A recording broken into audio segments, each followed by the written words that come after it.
We need workers. We need great workers, and this pretty much ensures that that's what's going to happen. I think, Sean, do you agree with that? Well, they're $100,000 per year.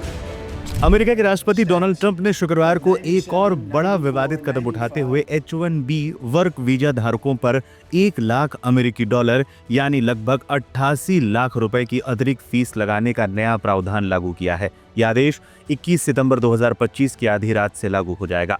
इस फैसले ने विशेष रूप से भारतीय पेशेवरों को गहरे संकट में डाल दिया है, क्योंकि सबसे अधिक संख्या में H-1B वीजा धारक भारत से ही आते हैं। इमिग्रेशन अटॉर्नी और टेक कंपनी अपने कर्मचारियों को चेतावनियां दे रही हैं कि वो तुरंत अमेरिका लौटाएं, अन्यथा प्रवेश पर रोक और फंसे रहने का जोखिम रहेगा।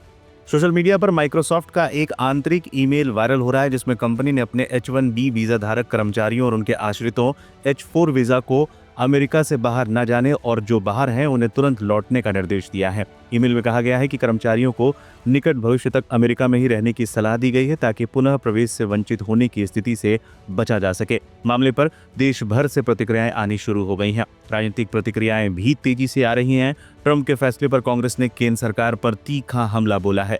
राहुल गांधी ने पीएम मोदी को घेरते हुए यहां तक लिख दिया कि मैं फिर दोहराता हूं, भारत का प्रधानमंत्री कमजोर है। कांग्रेस अध्यक्ष मल्लिकार्जुन खड़गे ने एक लंबा पोस्ट लिख केंद्र सरकार को आड़े हाथों लिया। खड़गे ने अपने पोस्ट में अमेरिका की ओर से लगाए गए टैरिफ से लेकर H-1 वीजा के मुद्दे पर घेरते हुए लिखा, राष्ट्रीय हित सर्वोपरि है। गले लगाने की नकल, खोखले नारे, लोगों से मोदी मोदी के नारे लगवाना विदेश नीति नहीं है। विदेश नीति का मतलब है हमारे राष्ट्रीय हितों की रक्षा करना, भारत को पहले रखना और मित्रता को समझदारी और संतुलन के साथ निभाना। ये केवल दिखावटी बहादुरी तक सीमित नहीं हो सकती, जो हमारे दीर्घकालिक स्थान को कमजोर कर सकती है। कांग्रेस नेता सचिन पायलट ने भी इस मुद्दे पर मोदी सरकार को जमकर घेरा और यहां तक कहा कि भारत सरकार को डरने की जरूरत नहीं है, उन्हें कदम उठाने चाहिए। हर बार जो अमेरिका इस प्रकार के कदम उठा रहा है, ये क्यों ऐसा कर रहे हैं? जहाँ तक कहा जाता था बहुत तगड़ी दोस्ती है प्रधानमंत्री राष्ट्रपति की, उसका ये परिणाम है कि हम पे टैरिफ लगाया जाए। दुनिया में सबसे ज़्यादा टैरिफ हम पर लग रहा है, लोगों को रोज़गार का संकट पैदा हो रहा है और अब जो लोग शिक्षित हैं, जो बाहर जाके काम करना चाहते हैं, उनके ऊपर इस H-1B पे जो भी नई घोषणा करी है वो लगभग ख़त्म ही करना चाह रहे हैं। तो अगर हर तरह से हमको दबाया जा रहा है तो भारत सरकार को मजबूती से कदम उठाना चाहिए। ऐसा नहीं है कि हम छोटा मुल्क हैं, यहाँ पे दबाव की राजनीति कामयाब हो सकती है। इतना दबाव देने की ज़रूरत क्या है? भारत सरकार चाहे तो कदम उठाए और किसी से डरने की ज़रूरत नहीं है। अमेरिका देश बड़ा होगा, लेकिन इस प्रकार की यूनिलैटरली आप नेगेटिव एक्शंस ले रहे हैं, हम लोग कुछ नहीं कर पा रहे हैं। मुझे लगता है इस कहीं ना कहीं हमें हमारी जो कूटनीति विदेश नीति है उसकी कमजोरी है, तभी इतना कर रहे हैं वो, क्योंकि बाकी देशों पर तो नहीं कर पा रहे हैं। तो भारत सरकार को मजबूती से जवाब देना चाहिए इसका। वकीलों की चेतावनी, 24 घंटे का समय भी नहीं। न्यूयॉर्क स्थित प्रसिद्ध इमिग्रेशन अटॉर्नी साइरस मेहता ने सोशल मीडिया प्लेटफॉर्म X पर लिखा, जो H-1B वीजा धारक अभी अमेरिका से बाहर और बिजनेस ट्रिप या छुट्टियों पर हैं, वो आधी रात 21 सितंबर से पहले ना लौट पाए तो फंस जाएंगे। भारत से सीधी उड़ान समय पर पहुंचना लगभग असंभव है। हालांकि कुछ मामलों में कैलिफोर्निया तक समय रहते पहुंचने की संभावना हो सकती है। भारतीय पेशेवर सबसे ज्यादा प्रभावित H-1B वीजा धारकों में बड़ी संख्या भारतीयों की है। टेक सेक्टर में काम कर रहे हजारों भारतीय कर्मचारियों के सामने अब संकट खड़ा हो गया है। ट्रंप के H-1B वीजा पर नए फीस नियम से भारतीय तकनीकी हलकों में खलबली मच गई है। H-1B वीजा पाने वाले कर्मचारियों में 70% से ज्यादा नागरिक भारतीय हैं। इसलिए इस ऐलान के बाद भारत के IT सेक्टर पर भारी असर पड़ने की भी उम्मीद है। ट्रंप ने H-1B वीजा आवेदन पर $1 लाख का शुल्क लगाने संबंधी सरकारी आदेश पर हस्ताक्षर करते हुए कहा, H-1B वीजा कार्यक्रम का दुरुपयोग राष्ट्रीय सुरक्षा के लिए खतरा है।